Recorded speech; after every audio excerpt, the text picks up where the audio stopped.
ہوئے میرے علمی ہم سفر ساتھیوں، آج کے اس پروگرام میں جس شخصیت پر لب کشائی کی جسارت کر رہا ہوں وہ کوئی عام ہستی نہیں بلکہ تاریخ انہیں سیدنا عمر فاروق رضی اللہ تعالی عنہ کے نام سے یاد کرتی ہے۔ کون عمر؟ عمر وہ جس نے عناصر اربع پر حکومت کی، مٹی پر حکومت کی، ہوا پر حکومت کی، آگ پر حکومت کی، پانی پر حکومت کی، مٹی پر حکومت کی، مٹی پر زمین کانپ رہی تھی، ٹھوکر لگا کر کہا تھم جا تو وہ تھم گئی۔ ہوا پر حکومت کی، منبر پر بیٹھ کر خطبہ دے رہے ہیں حضرت عمر فاروق، ہزاروں میل کے فاصلے سے جہاد ہو رہا ہے، وہاں مشرک مومن جنگ لڑ رہے ہیں، وہاں سے خدا نے دکھایا اور یہ منبر پر بیٹھ کر کہا یا ساریہ الی الجبل،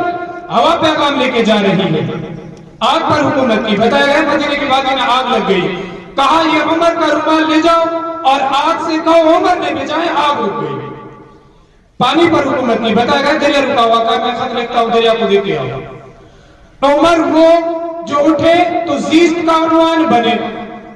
ہجرت کرے تو جرأت کا اعلان بنے، بولے قرآن بنے، تولے میزان بنے۔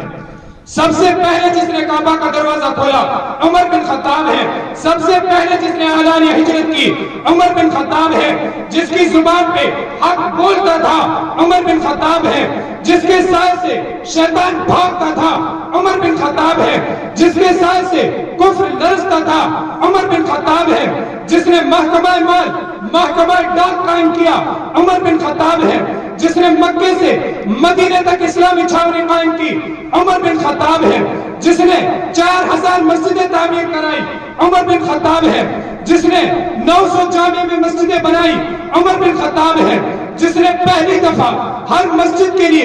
امام اور خطیب کا تقرر کیا عمر بن خطاب ہے، جو حسین ابن علی کے لیے اٹھ کھڑا ہو جایا کرتا تھا عمر بن خطاب ہے، جس نے حسین کو اپنے بیٹے سے بڑھ کر وظیفہ دیا عمر بن خطاب ہے، جس نے نبی کی بیٹی کا سب سے زیادہ احترام کیا عمر بن خطاب ہے، جس کے متعلق آقا نے تاریخی جملہ کہا، آقا نے کہا عمر والدین مرے اولاد روتی ہے، اولاد مرے والدین روتے ہیں، جس دن تو دنیا سے جائے گا قیامت تک محمد کا اسلام روتا رہے۔ وہ آدھی دنیا کا حکمران تھا۔ جب میں تاریخ میں یہ پڑھتا ہوں کہ اس نے 22 لاکھ مربع میل پر اسلام کا پرچم لہرایا تھا تو کہتا ہوں وہ آدھی دنیا کا حکمران تھا۔ جب میں پڑھتا ہوں کہ شیطان بھاگتا تھا تو کہتا ہوں وہ آدھی دنیا کا حکمران تھا۔ جب میں پڑھتا ہوں کہ خلیفہ ہونے کے باوجود اس کے جسم کے کپڑے پر 70 سے زیادہ پیوند لگے ہوئے تھے، جب میں یہ پڑھتا ہوں کہ وہ اپنے کندھوں پر یتیموں اور بیواؤں کا بوجھ اٹھایا کرتا تھا، جب میں یہ پڑھتا ہوں کہ اینٹ کا سرانہ لے کر درخت کے سائے میں سو جایا کرتا تھا، جب میں یہ پڑھتا ہوں کہ بیت المقدس کو فتح کرنے گیا، خود پیدل تھا، سواری پر غلام تھا، تو کہتا ہوں وہ حکمراں بھی مگر کہاں تھا۔